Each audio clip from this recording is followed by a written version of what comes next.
Assalamualaikum warahmatullahi wabarakatuh. Perkenalkan, nama saya Seli Tirutami dari program studi D3 Farmasi tingkat 2. Di sini saya akan mempresentasikan mengenai obat laksatif. Laksatif adalah makanan atau obat-obatan yang diminum untuk membantu mengatasi sembelit dengan membuang kotoran bergerak dengan mudah di usus. Laksatif merupakan obat bebas yang biasanya digunakan untuk mengatasi konstipasi atau sembelit. Biasanya obat ini hanya digunakan saat mengalami konstipasi atau sembelit saja. Jadi, obat ini tidak digunakan seperti obat biasa yang sering diminum 3 kali sehari. Nah, obat laksatif ini biasa diminum saat terjadi konstipasi atau sembelit saja. Berikut adalah kelompok obat laksatif.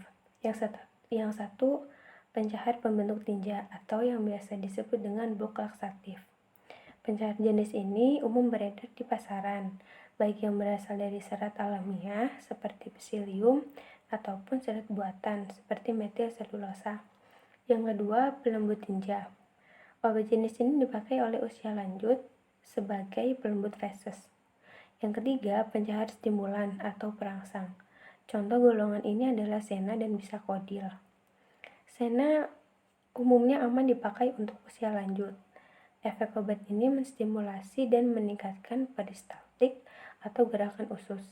Yang keempat, pencair hiperosmoler atau osmotik laksatif. Dan yang terakhir ada enema.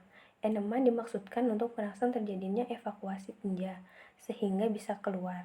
Pemberian ini harus hati-hati pada usia lanjut karena sering mengakibatkan efek samping. Nah, berikut golongan obat-obat pencahar. Yang pertama ada bulking agent, yang kedua ada pelunak tinja, dan yang ketiga ada minyak mineral, serta yang terakhir pencahar perangsang. Yang pertama yaitu bulking agent. Bulking agent atau yang biasa disebut gandum, psilium, kalsium, polikarbofil, dan metil selulosa bisa menambahkan serat pada tinja. Bulking agent bekerja perlahan dan merupakan obat yang paling aman untuk merangsang buang air besar yang teratur. Dosisnya ditingkatkan secara bertahap sampai dicapai keteraturan dalam buang air besar. Yang kedua ada pelunak tinja. Dokusat akan meningkatkan jumlah air yang dapat diserap oleh tinja, sehingga memungkinkan air menembus tinja dengan mudah dan menjadikannya lebih lunak. Peningkatan jumlah serat akan merangsang kontraksi alami dari usus dan membantu melunakkan tinja, sehingga lebih mudah dikeluarkan dari tubuh. Yang ketiga ada minyak mineral. Minyak mineral akan melunakkan tinja, tetapi bahan ini akan menurunkan penyerapan dari vitamin yang larut dalam lemak. Dan jika seseorang yang dalam keadaan lemah menghirup minyak mineral secara tidak sengaja, bisa terjadi iritasi yang serius. Selain itu, minyak mineral juga bisa merembes dari rektum. Nah, ini ada bahan osmotik. Bahan-bahan osmotik mendorong sejumlah besar air ke dalam usus besar, sehingga tinja menjadi lunak dan mudah dilepaskan. Beberapa bahan osmotik mengandung natrium, menyebabkan retensi atau penahanan cairan pada penderita penyakit ginjal atau gagal jantung, terutama jika diberikan dalam jumlah besar. Jadi, untuk bahan osmotik ini tidak bisa digunakan dalam jumlah besar jika penggunaan itu dalam penyakit ginjal atau gagal jantung. Ada pencair perangsang. Pencair perangsang secara langsung merangsang dinding usus untuk berkontraksi dan mengeluarkan isinya. Obat ini mengandung substansi yang dapat mengiritasi seperti sena, kaskara, fenolphthalein, bisakodil, atau minyak kastor. Obat ini bekerja setelah 6-8 jam dan menghasilkan tinja setengah padat. Dalam bentuk suppositoria, obat yang dimasukkan melalui lubang dubur akan bekerja setelah 15-60 menit. Apa sih kegunaan dari obat pencahar? Yang pertama, memperlancar persiapan gerakan usus. Yang kedua, mengatasi sembelit kronis. Dan yang ketiga, imobilitas kronis. Dan apa sih efek samping yang kurang umum termasuk dalam yang pertama, mual dan muntah. Yang kedua, pusing. Jangan mengemudi atau menggunakan alat-alat mesin jika merasa pusing. Yang ketiga, keluar darah bersama tinja. Dan yang terakhir, pingsan. Bagaimana upaya pencegahan dan perawatan menangani susah buang air besar? Yang pertama, memperbanyak konsumsi makanan yang kaya serat, seperti sayur dan buah-buahan. Pada umumnya, orang yang terkena penyakit ini atau susah buang air besar itu makan makanan seperti buah, pepaya. Dan yang kedua, minum air putih. Minum 2 liter air per hari atau lebih sesuai kebutuhan. Yang ketiga, berolahraga secara teratur. Yang keempat, jangan menunda buang air besar. Biasakan buang air besar setiap hari. Dan biasanya orang yang sering buang air besar pagi-pagi seperti jam 5 sampai jam 7 itu berarti sistem pencernaannya sangat baik. Yang kelima, jika masih kesulitan untuk buang air besar, ambil sabun dan potong sebesar kelingking lalu masukkan ke liang anus jika feses susah dikeluarkan. Dan penyebab terjadinya sembelit yaitu pola makan yang rendah serat, kurang berolahraga, kurang minum, menunda buang air besar, stres, gangguan hormon, penggunaan obat pencahar tanpa kontrol dan terlalu sering, usia lanjut, gangguan saraf, serta penyakit tertentu. Dan gejala-gejala sembelit seperti apa sih? Yang pertama, feses atau kotoran menjadi keras, kadang juga disertai dengan keluar darah. Nah, setelah selesai buang air besar, biasanya mengalami rasa kurang tuntas atau perut terasa kembung. Yang ketiga, penderita juga terkadang merasa sakit kepala, sering buang air atau kentut, dan tidak nafsu makan. Dan yang terakhir, sering merasa tegang dan nyeri di perut. Nah, zat berkhasiat obat pencahar. Yang pertama, phenolphthalein. Cara kerja obat ini yaitu bekerja 4-8 jam setelah pemberiannya. Dan efek yang tidak diinginkan dari obat phenolphthalein yaitu alergi berupa erupsi, uritaria, dan pigmentasi kulit. Aturan pemakaiannya adalah 100-200 mg, diberikan pada malam hari sebelum tidur. Kedua, bisa kodil. Cara kerja obatnya adalah bekerja langsung pada dinding usus besar dengan memperkuat peristaltik, dan pada penggunaan oral, efek pencahar terlihat setelah kurang lebih dari 7 jam. Efek yang tidak diinginkan yaitu kejang penut atau penggunaan melalui oral, berangsur selaput lendir nektum atau penggunaan melalui dubur. Aturan pemakaiannya, penggunaan oral atau tablet 5 mg sebelum tidur 1-2 tablet. Penggunaan rektal 10 mg suppositoria pada pagi hari. Minyak jarak atau minyak kastor atau yang biasa disebut dengan oleum ricini. Obat ini merupakan bahan perangsang timbulnya diare karena bersifat emolien dan sekarang tidak digunakan lagi. Cara kerja obat. Beberapa cara kerja obat perangsang. Yang pertama, glikosida antrakinon. Cara kerja obatnya yaitu efek pencahar terlihat setelah 6 jam. Bila menggunakan zat ini, maka tinja dan urin yang keluar berwarna kuning sampai merah. Zat ini terdapat dalam tanaman Cascara sagrada, Senae, Rai radix, aloe atau lidah buaya, dan dantron. Yang kedua, laktulosa.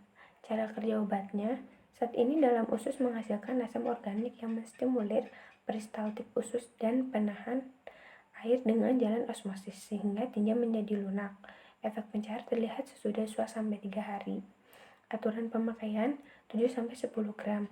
Kadang-kadang diperlukan dosis awal 40 gram. Metilselulosa. Cara kerja obatnya, dalam cairan usus, bahan obat ini akan mengembang, membentuk gel emolien atau larutan kental yang dapat melunakkan tinja. Efek yang tidak diinginkan yaitu obstruksi usus dan esofagus.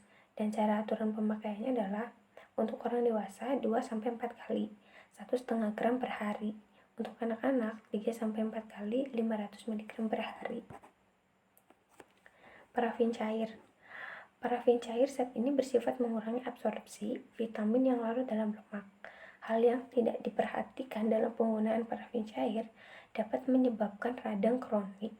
Oleh karena itu, tidak dianjurkan untuk digunakan. Aturan pakainya secara oral 15-40 ml. Diberikan pada malam hari sebelum tidur, tapi seperti yang sudah dikatakan tadi, parafin cair itu tidak dianjurkan untuk digunakan untuk penderita sembelit atau konstipasi. Yang tadi ada gliserin. Cara kerja obat berfungsi menarik air dalam makanan sehingga merangsang rektum untuk berkontraksi dan juga sebagai pelicin dan melunakkan tinja sehingga tinja mudah keluar. Digunakan sebagai obat luar dalam bentuk semprot. Dan ada beberapa jenis-jenis obat pencahar. Menurut bentuknya, ada beberapa jenis obat pencahar yang berada di pasaran. Umumnya sih berbentuk pil, kapsul, sirup, suppositoria. Tiap-tiap jenis pencahar ini memiliki manfaat spesifik serta memungkinkan efek samping, jadi harus tepat penggunaannya.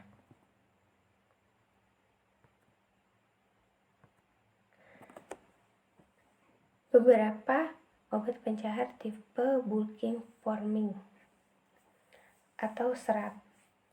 Laksatif tipe ini memiliki cara kerja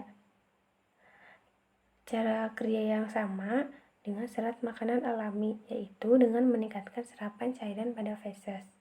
Beberapa contoh obat laksatif ini antara lain Benefiber, Mecambucil, Fibercon, Fiberlax, dan Equilaxin. Apa sih efek sampingnya? Beberapa efek samping yang dialami penggunaannya seperti kram perut, kembung, dan gas berlebih. Yang kedua, obat pencahar tipe lubrikan. Sesuai dengan namanya, pencahar ini berfungsi untuk melumasi atau melicinkan. Kandungan minyak dalam obat ini dapat melapisi dinding usus sehingga mencegah kotoran mengeras dan memperlancar pergerakannya. Obat ini dapat menyerap vitamin larutan lemak dan mengurangi penyerapan jenis obat tertentu sehingga tidak maksimal diserap tubuh. Nah, beberapa lama sih sebaiknya laksatif digunakan? Idealnya laksatif hanya boleh digunakan sesekali saja dalam jangka waktu singkat. Segera hentikan konsumsi laksatif jika sembelit Anda sudah membaik. Seperti yang sudah dikatakan tadi, obat laksatif itu tidak seperti obat biasanya yang digunakan 3 kali sehari. Obat laksatif ini biasa digunakan ketika sembelit atau konstipasi itu sedang terjadi. Setelah sembuh dari sembelit, sebaiknya mulai terapkan pola hidup sehat, seperti minum cukup air putih, makan makanan berserat, dan olahraga secara teratur. Apa sih efek samping obat pencahar? Yang pertama, ada kembung, nyeri perut atau kram, kelebihan gas perut atau yang biasa kita alami itu sering kentut, dan dehidrasi, sehingga membuat orang pusing, sakit kepala, dan urin berwarna lebih gelap. Adakah alternatif selain menggunakan obat pencahar? Ada. Beberapa pola sehat yang dimaksud antara lain, yang pertama, konsumsi lebih banyak serat. Usahakan untuk mengonsumsi minimal 30 gram serat setiap hari. Yang kedua, tambahkan bulking agen pada menu makanan Anda. Bahan seperti tepung, gandum utuh akan membuat tinja jadi lebih lembut. Yang ketiga, minum banyak air, minimal 8 gelas per hari atau 2 liter per hari. Yang keempat, ada olahraga secara teratur. Peringatan sebelum menggunakan obat pencahar. Yang pertama, beritahu dokter terlebih dahulu tentang riwayat alergi yang Anda miliki. Yang kedua, beritahu dokter jika Anda mengalami susah buang air besar yang disertai perdarahan, rektum atau tanda dan gejala penyakit usus buntu. Yang ketiga, beritahu dokter jika Anda pernah atau menderita penyakit liver, penyakit ginjal, intoleransi laktosa, diabetes, hipotiroid, atau sulit menelan. Karena jika tidak konsultasi mengenai penyakit yang Anda alami, maka akan memperparah penyakit yang terlebih dahulu sudah kalian alami. Yang keempat, beritahu dokter jika Anda pernah menjalani operasi pada usus seperti prosodontilostomi atau kolostomi.